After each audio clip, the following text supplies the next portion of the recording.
Assalamualaikum warahmatullahi wabarakatuh. Salam dan bahagia Bapak Ibu guru hebat semuanya. Pada kesempatan hari ini kita akan melakukan sebuah wawancara terkait dengan pengambilan keputusan berdasarkan nilai-nilai kebajikan seorang pemimpin. Pada kesempatan kali ini kami akan mewawancarai Bapak Kepala Sekolah dari SMA Negeri 78 Jakarta, yaitu Bapak Haji Marzuki Mi'at MPD. Terima kasih Pak atas waktunya sehingga kita bisa ketemu dalam wawancara ini.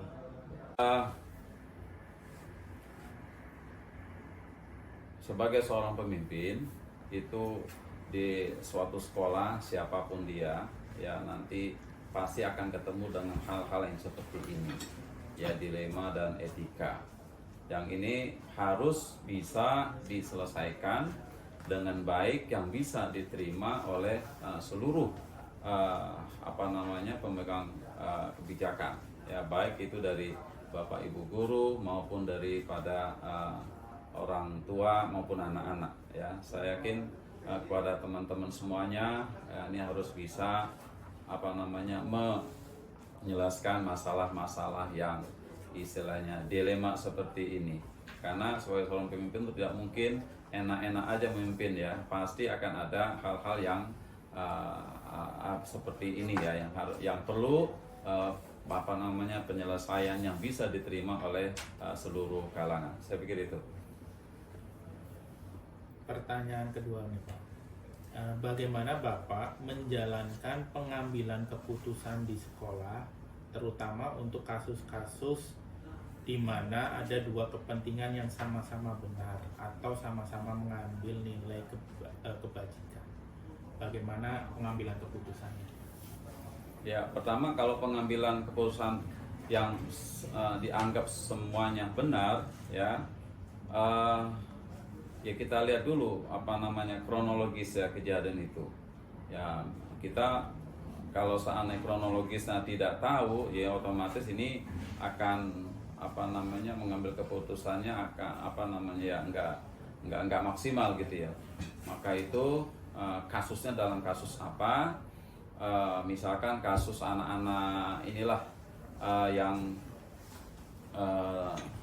sering sakit misalkan gitu ya, tidak masuk sekolah, kemudian ada nilai-nilai misalkan yang kosong. Nah ini bagi Bapak Ibu guru ya harus bisa menyelesaikan ini ya, karena ya namanya anak sekolah kan juga harus punya nilai ya.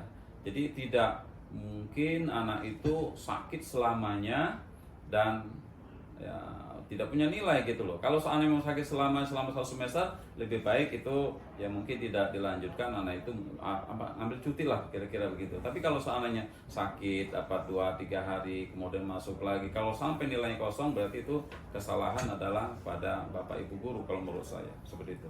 Ya. Pertanyaan ketiga, langkah-langkah atau prosedurnya seperti apa Pak? Yang pertama Bapak Ibu guru, nah melihat kasusnya ini kira-kira apa yang saya contohkan tadi, misalkan ya ada anak yang sering sakit. Kalau sakitnya itu misalkan berlanjut ya dengan waktu yang lama, misalkan sakit yang sering ya pernah kita temukan di sekolah kita itu, saya pernah memimpin di sekolah. Nah ini anak-anak yang memiliki pemikiran yang mohon maaf ya, ini tidak semestinya, tidak normal gitu ya, sehingga kalau seandainya dia mengikuti kegiatan proses belajar mengajar ini nggak bisa gitu loh ya. Nah ini ya kami menyarankan agar anak ini bisa cuti dulu, dan insya Allah kalau sudah sembuh ini bisa masuk lagi kembali. Otomatis dia tidak hanya diam tidak berobat gitu ya. Nah kita memberikan kesempatan ini untuk cuti, maksudnya biar dia berobat dulu secara maksimal supaya nanti pada waktu yang diberikan kesempatan itu masuk di semester berikutnya, ini sudah bisa fresh. Nah, jadi seperti itu. Jadi kalau seandainya sakitnya tidak pernah sembuh, nah kira-kira gitu. Tapi kalau seandainya penyakitnya, sekarang tadi misalkan ya penyakitnya taruhlah yang sembuhnya dalam waktu 1 minggu misalkan, ini otomatis kan masih bisa mengikuti pelajaran dan bisa mengikuti ulangan. Saya pikir ya itu mungkin masih bisa anak-anak yang seperti itu mendapatkan nilai lah. Ya. Kemudian hal-hal apa saja yang selama ini dianggap efektif dalam pengambilan keputusan tersebut? Yang pertama ya kita harus mengajak bicara kepada Bapak Ibu guru, ya, kemudian juga siswanya dan juga kepada orang tua, ya, karena saya pikir kalau seandainya dari pihak sekolah memberikan keputusan tanpa kita berbicara kepada Bapak Ibu guru, anak dan orang tua itu sendiri, saya pikir ini juga akan menjadi dilema, ya. Maka itu orang tua harus tahu persis ya bahwa kondisi anaknya itu bagaimana, siswanya juga harus tahu persis bahwa kondisi dia memang ya belum bisa untuk melaksanakan kegiatan proses belajar mengajar dengan cara maksimal. Jadi 3 orang ini, yaitu dari Bapak Ibu guru, kemudian juga para orang tua dan juga para siswanya harus diberitahu supaya ya, semuanya itu memahami ya, kondisinya. Tantangannya apa Pak dalam pengambilan keputusan? Ya, tantangan banyak ya. Ya, memang ya dilema sekali ya. Jadi ya sebetulnya sih nggak dilema, apa yang saya katakan tadi sebetulnya. Kalau seandainya memang sakitnya itu menaun gitu ya, kita nggak dilema lagi sebetulnya. Udah kita kasih keputusan aja, kita kasih kesempatan kepada siswa tersebut untuk cuti gitu ya. Secara administrasi itu bisa diatur sebetulnya. Tapi kalau seandainya sakitnya itu masih bisa sembuh, kemudian sembuh sakit, saya pikir ya itu masih bisa lah ya anak-anak itu memperoleh pembelajaran dan memperoleh nilai. Nah ini kalau menurut saya ya tantangan sebenarnya harus kita pilah-pilah gitu ya. Jadi jangan kita samaratakan ya anak-anak yang memiliki penyakit tahunan dengan penyakit yang kadangkala ya sebulan misalkan bisa 3 atau 4 hari sakit, kemudian dengan yang istilahnya tahunan yang sakitnya tidak pernah sembuh-sembuh ya seperti itu. Ini harus dipilah-pilah. Mudah-mudahan dengan begitu ini akan bisa kita selesaikan.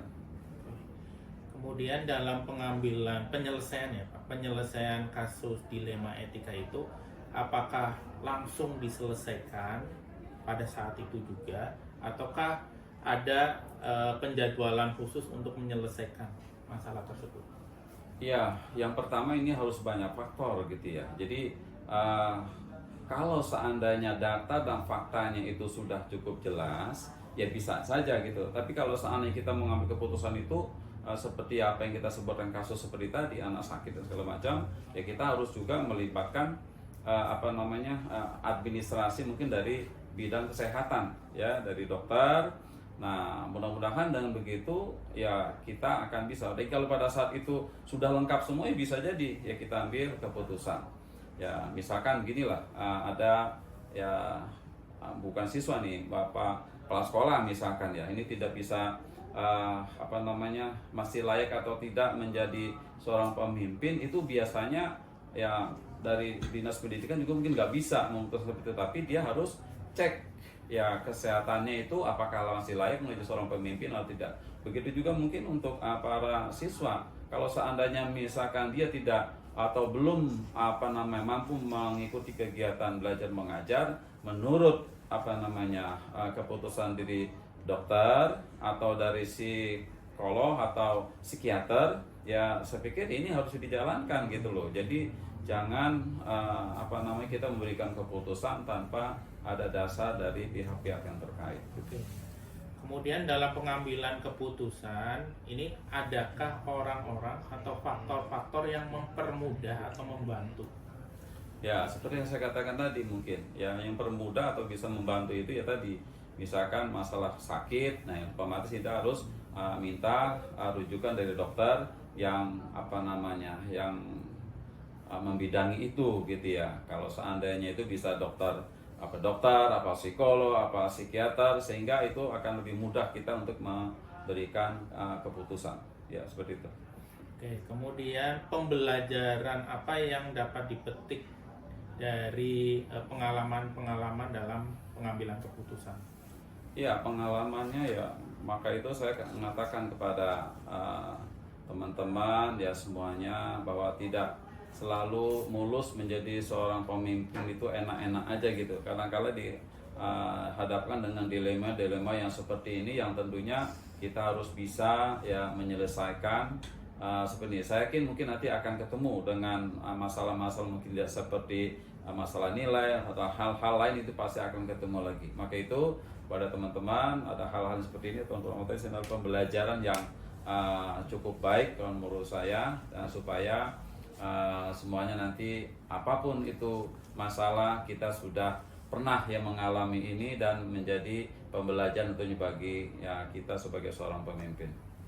Ya.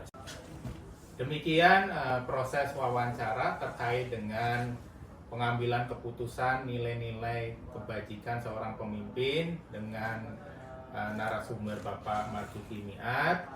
Alhamdulillah pada wawancara kali ini bisa berjalan lancar. Terima kasih ya Pak atas waktunya. Semoga Bapak sehat selalu Pak. Sama-sama Pak Sukreko. Selamat sukses semuanya. Amin. Demikian proses wawancaranya saya akhiri. Wassalamualaikum warahmatullahi wabarakatuh. Waalaikumsalam warahmatullahi wabarakatuh.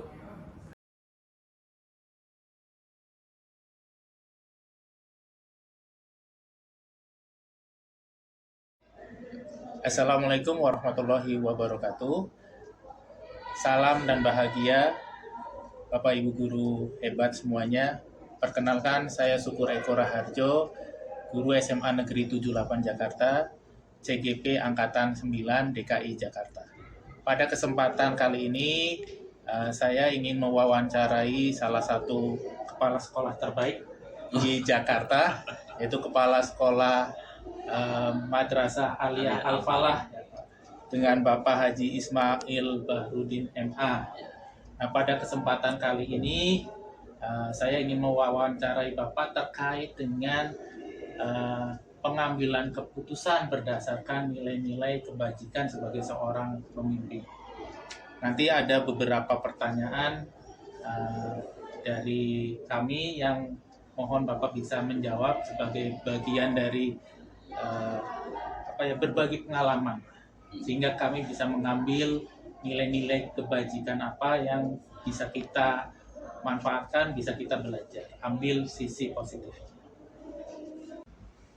Pertanyaan yang pertama, bagaimana Bapak dapat mengidentifikasi kasus-kasus yang merupakan dilema etika? Ya, di sekolah kami itu kalau ada masalah ya, secara umum itu biasanya dimulai dari pertama guru piket yang memang menemukan satu kasus, kemudian dilaporkan ke wali kelas, kemudian wali kelas ke bagian bimbingan konseling ke kesiswaan, baru ke kepala madrasah. Nah, makanya identifikasi kasus itu dari hierarki itu, atau bisa saja memang munculnya pada saat di rapat guru yang memang disampaikan secara langsung identifikasi tersebut.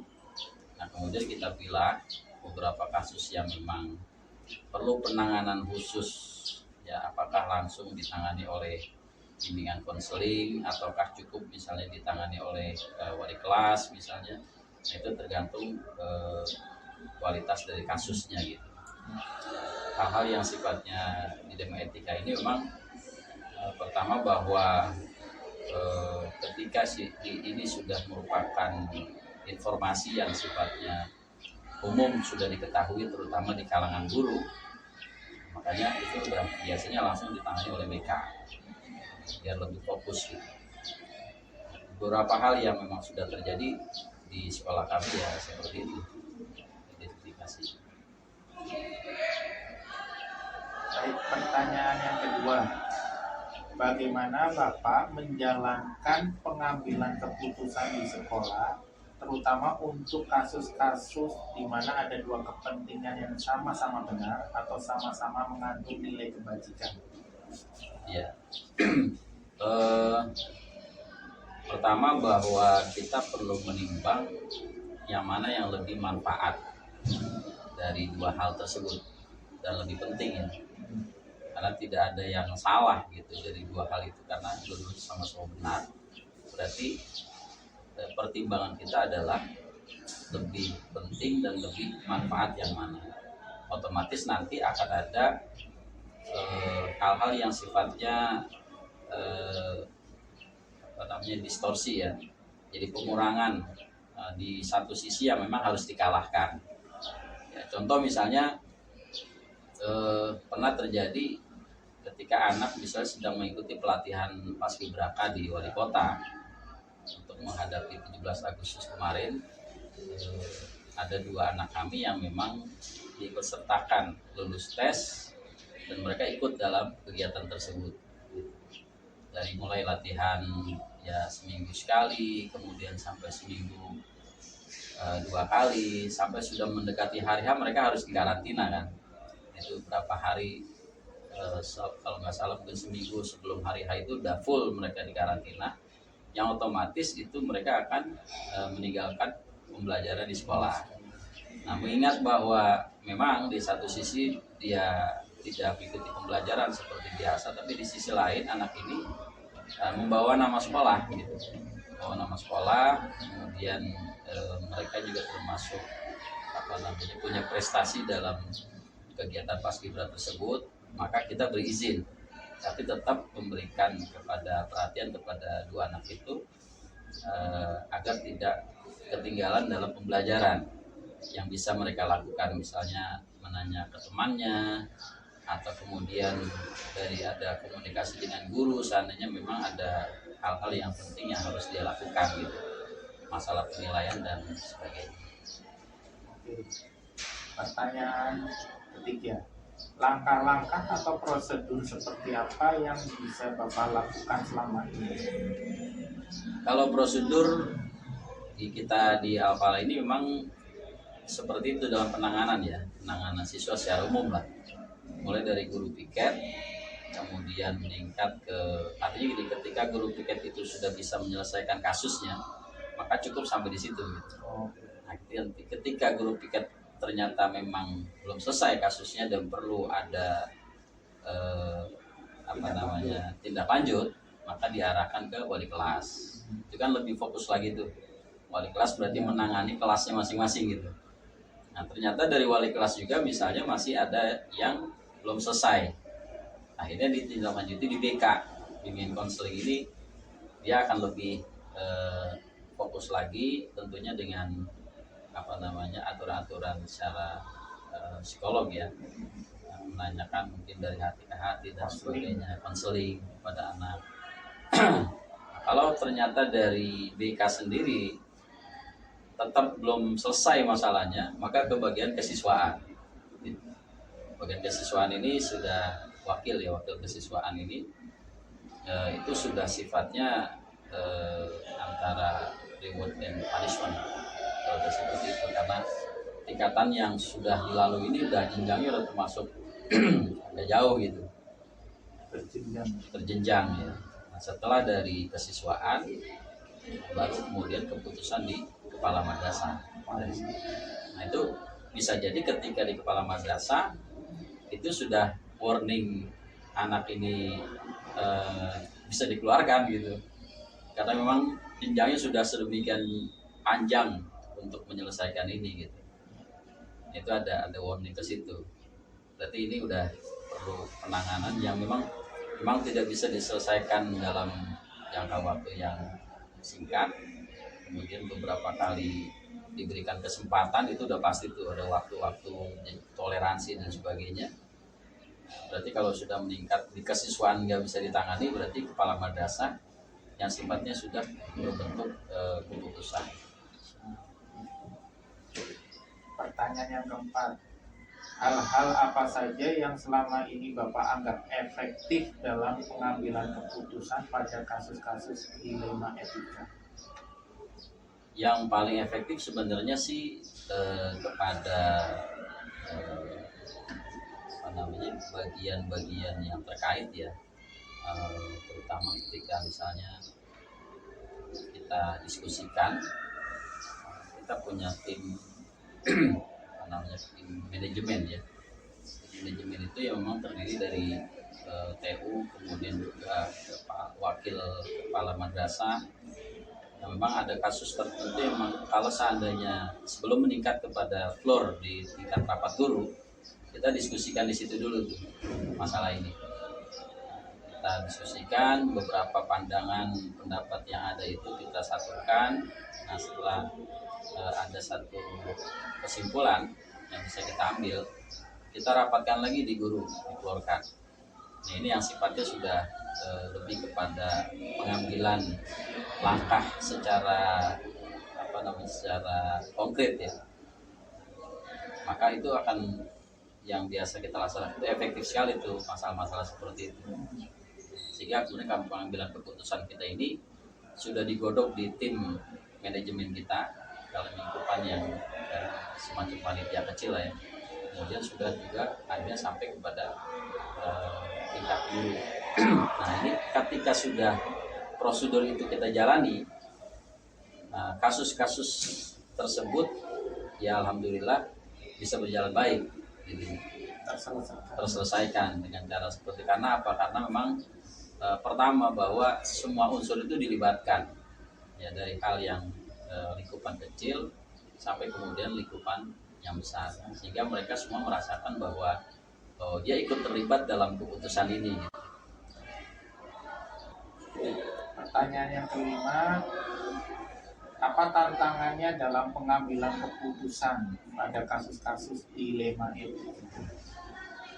Yang paling kita rasakan itu adalah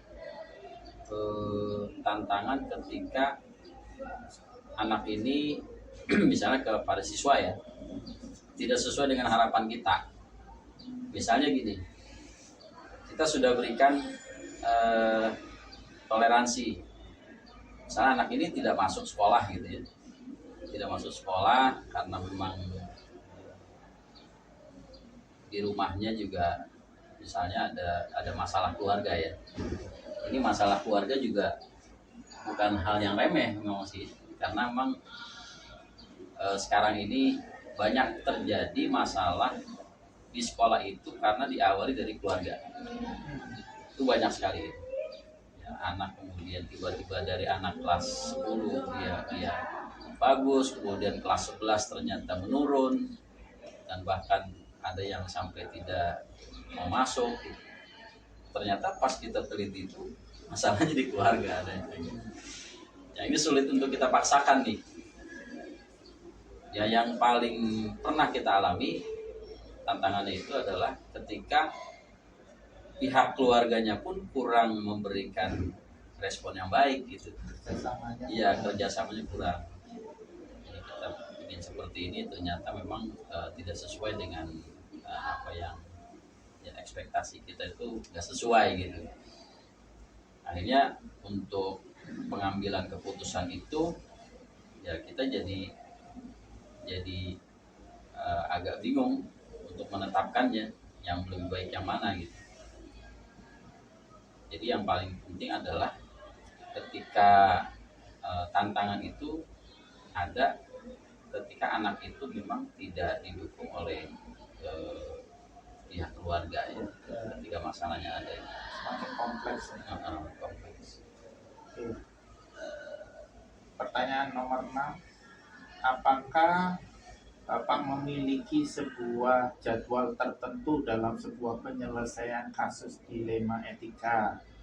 Apakah langsung menyelesaikan di tempat atau memiliki sebuah jadwal untuk menyelesaikannya?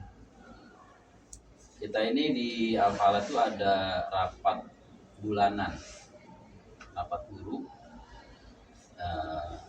setiap awal bulan. Itu fungsinya untuk evaluasi yang sudah terjadi selama bulan kemarin, dan juga untuk peningkatan dari yang sudah kita jalani gitu.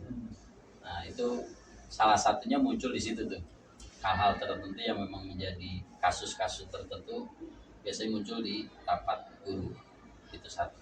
Yang kemudian yang kedua, kita punya tim kesiswaan tersendiri, ada tim kesiswaan yang memang mereka juga mengadakan kegiatan rutin dalam 1 bulan itu bisa, kalau memang rutinnya bisa 2 kali, tapi ketika kasus muncul bisa juga insidental, mereka mengadakan pertemuan secara singkat ketika ada kasus tertentu yang memang muncul secara mendadak gitu. Nah itu dari situ mungkin kita bisa tahu, jadi tidak ada jadwal secara khusus untuk kasus dilema etika begini, tapi memang dari beberapa kali pertemuan yang kita sudah jalankan setiap bulan dan juga di tim kesiswaan, itu munculnya di situ. Kemudian lanjut ke pertanyaan nomor 7. Apakah ada faktor-faktor yang mempermudah atau membantu dalam pengambilan keputusan dalam dilema etika?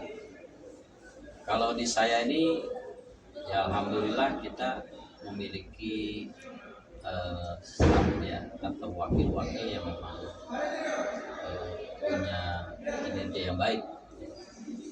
Ada wakil kurikulum, ada akademik, ada wakil kesiswaan, ada wakil sarana prasarana, wakil humas, yang masing-masing wakil itu punya tim. Jadi tim kurikulum ini punya tim sendiri, kesiswaan punya tim sendiri, dan masing-masing wakil itu punya tim sendiri. Ketika misalnya ada kasus tertentu, jadi saya ini dibantu oleh wakil masing-masing bidang dengan timnya gitu. Jadi tidak hanya wakil sendiri gitu, mereka punya tim sendiri. Kolaborasi. Iya, kolaborasi itu. Bahkan dari sini terlihat tuh masing-masing punya proyek ya. Proyek kurikulum bagiannya apa, kesiswaan bagiannya apa, yang nanti kemudian ada sinergi dari masing-masing tim tersebut. Itu sangat membantu kami di bidang itu. Oke. Pertanyaan yang ke-8 atau pertanyaan terakhir.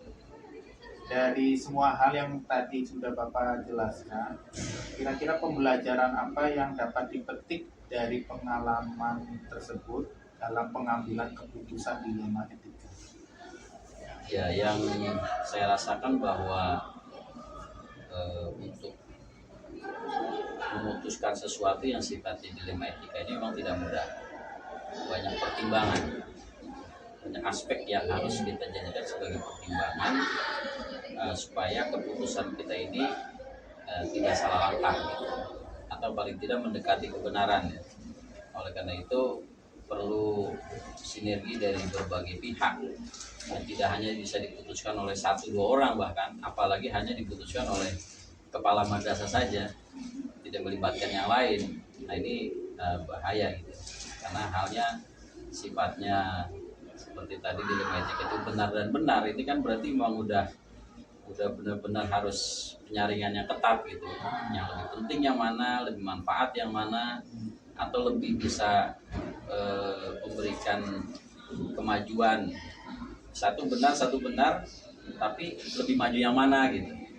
Nah ini perlu butuh masukan, keterlibatan dari berbagai pihak terutama yang terkait, sehingga perlunya sinergi dan kolaborasi kepada mereka semua itu sangat penting sekali.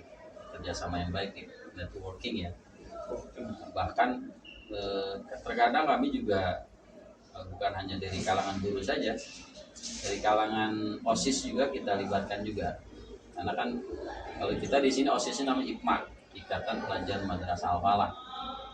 Itu ketika kegiatan memang melibatkan siswa itu, ada beberapa pengurus OSIS atau pengurus IPMA-nya ya kita panggil, nah kemudian kita tanyakan ada nggak masukan atau aspirasi dari mereka yang kemungkinan bisa kita masukkan dalam keputusan tersebut. Terutama Pertama gini, misalnya ketika anak itu punya masalah seperti tadi di keluarga ya, informasinya bisa kita dapatkan dari anak itu sendiri. Yang misalnya anak itu tahu kan, sedangkan kita kan pihak guru kadang-kadang tahunya dari luar aja gitu. Nah, anak itu, Pak, kondisinya gini Pak, anaknya gini-gini segala macam. Mungkin karena memang dia sekelas, atau mungkin ada juga yang teman dekat gitu. Sebenarnya anaknya baik Pak, kalau seperti ini gitu. Nah itu yang menjadi masukan buat kita sebenarnya dari kalangan OSIS ya, atau kalangan hikmah yang penting untuk kita ketahui. Intinya bahwa perlu ada sinergi yang baik lah antara berbagai pihak, Termasuk peserta didik. termasuk peserta didik, termasuk kita libatkan juga.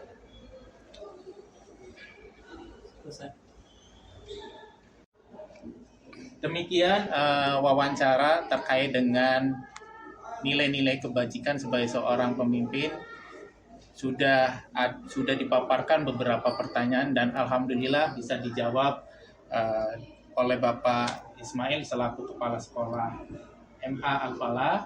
Semoga ini menjadi manfaat Amin. buat kami, dan saya banyak belajar dari Bapak terkait Sama dengan juga. keputusan-keputusan kebaikan ya dalam kasus-kasus yang dialami di sekolah ini.